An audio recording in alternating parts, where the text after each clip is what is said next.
Shalom, sahabat-sahabat Offset yang terkasih. Bagaimana kabarnya? Hari ini saya akan membawakan sebuah renungan dari Matius bab 18 ayat 21 sampai 35. Sekali peristiwa, datanglah Petrus kepada Yesus dan berkata, "Tuhan, sampai berapa kalikah aku harus mengampuni saudaraku jika ia berbuat dosa terhadap aku? Sampai 7 kali?" Yesus berkata kepadanya, "Bukan. Aku berkata kepadamu, bukan sampai 7 kali, melainkan sampai 70 kali 7 kali. Sebab hal kerajaan surga itu seumpama seorang raja yang hendak mengadakan perhitungan dengan hamba-hambanya. Ketika ia mulai mengadakan perhitungan itu, dihadapkanlah kepadanya seorang yang berutang 10.000 talenta. Tetapi karena orang itu tidak mampu melunasi hutangnya, raja itu memerintahkan supaya ia dijual beserta anak istrinya dan segala miliknya untuk membayar hutangnya. Maka sujudlah hamba itu menyembah dia, katanya, 'Sabarlah dahulu, segala hutangku akan kulunaskan.' Lalu tergeraklah hati raja itu oleh belas kasihan akan hamba itu, sehingga ia membebaskannya dan menghapuskan utangnya. Tetapi ketika hamba itu keluar, ia bertemu dengan seorang hamba lain yang berhutang 100 dinar kepadanya. Ia menangkap dan mencekik kawannya itu, katanya, 'Bayar hutangmu.' Maka sujudlah kawannya itu dan memohon kepadanya, 'Sabarlah dahulu, hutangku itu akan kulunaskan.' Tetapi ia menolak dan menyerahkan kawannya itu ke dalam penjara sampai dilunaskannya segala hutang itu. Melihat itu, kawan-kawannya yang lain sangat sedih, lalu menyampaikan segala yang terjadi kepada tuan mereka. Maka raja itu menyuruh memanggil hamba pertama tadi dan berkata kepadanya, 'Hai hamba yang jahat, seluruh hutangmu telah kuhapuskan karena engkau memohon kepadaku. Bukankah engkau pun harus mengasihi kawanmu seperti aku telah mengasihi engkau?' Maka marahlah tuannya itu dan menyerahkan dia kepada Al-Guju sampai ia melunaskan seluruh hutangnya. Demikianlah Bapa-Ku yang di surga akan berbuat terhadap kamu, apabila kamu masing-masing tidak mengampuni saudaramu dengan segenap hatimu."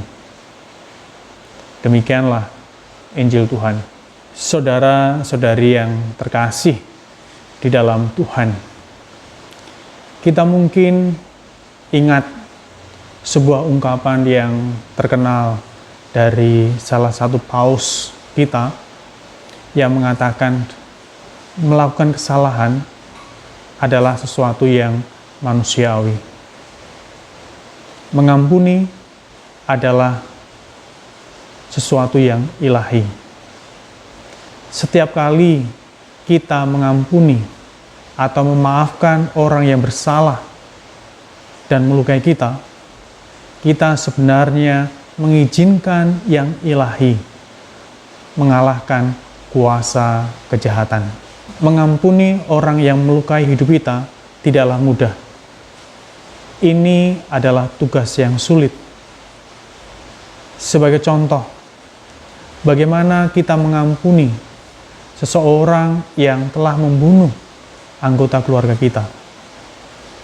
Bagaimana kita mengampuni seseorang yang merendahkan kita di hadapan umum dan sebagainya?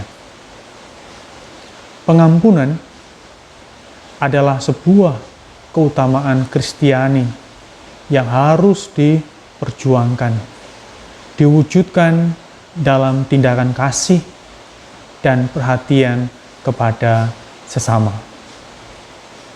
Pengampunan bisa terjadi jika orang bersedia untuk membuka diri, bersedia untuk memperbaharui persahabatan, bersedia menerima luka yang ada, dan bersedia untuk menjalin relasi yang rusak kembali menjadi lebih baik dari hari ke hari.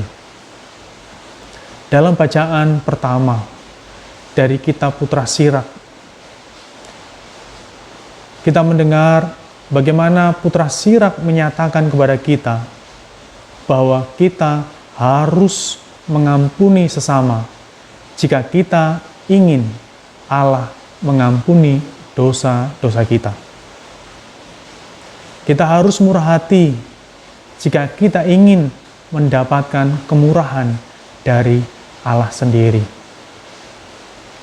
Mazmur hari ini juga menunjukkan bahwa Allah kita adalah Allah yang pengasih dan penyayang, panjang sabar dan belas kasih setianya. Allah itu baik kepada semua orang dan penuh rahmat terhadap segala yang dijadikannya. Allah mengampuni segala kesalahan kita dan menyembuhkan penyakit-penyakit kita. Ia membuang pelanggaran-pelanggaran kita karena begitu besar kasih-Nya kepada kita manusia. Di dalam bacaan Injil yang kita dengarkan, Yesus mengajarkan kepada para murid-Nya pentingnya mengampuni. Mengampuni mereka yang telah melukai dan bersalah kepada kita. Petrus bertanya kepada Yesus, "Tuhan, berapa kali aku harus mengampuni saudaraku jika ia berbuat dosa terhadap aku? Sampai 7 kali kah?" Pertanyaan Petrus mungkin dipengaruhi oleh ajaran tradisi Yahudi, di mana seorang harus mengampuni saudaranya hanya sampai 3 kali saja. Jika saudaranya melakukan kesalahan lagi yang keempat, maka ia harus dihukum. Petrus mungkin berpikir, dengan mengampuni sampai 7 kali saudara yang berbuat salah, ia berpikir bahwa ia sudah murah hati. Tetapi Yesus mengatakan bukan sampai 7 kali, melainkan sampai 70 kali 7. Dengan kata lain, pengampunan itu bersifat tak terbatas, tanpa syarat, dan kita hendaknya harus berani untuk mengampuni. Di sini Yesus mengajarkan kepada para murid-Nya, pengampunan itu bersumber dari Allah. Yesus tidak hanya mengajarkan pengampunan, tetapi Ia juga memberikan teladan bagaimana harus mengampuni mereka yang bersalah kepadanya. Ketika Yesus tergantung di salib, kata pertama yang terucap dari Yesus bukanlah kata-kata makian, bukanlah kata-kata kasar, melainkan sebuah doa pengampunan. Yesus berdoa bagi orang-orang yang menyalibkan Dia. Bapa, ampunilah mereka karena mereka tidak tahu apa yang mereka perbuat. Paus Yohanes Paulus II menghidupi ajaran Tuhan tentang pengampunan.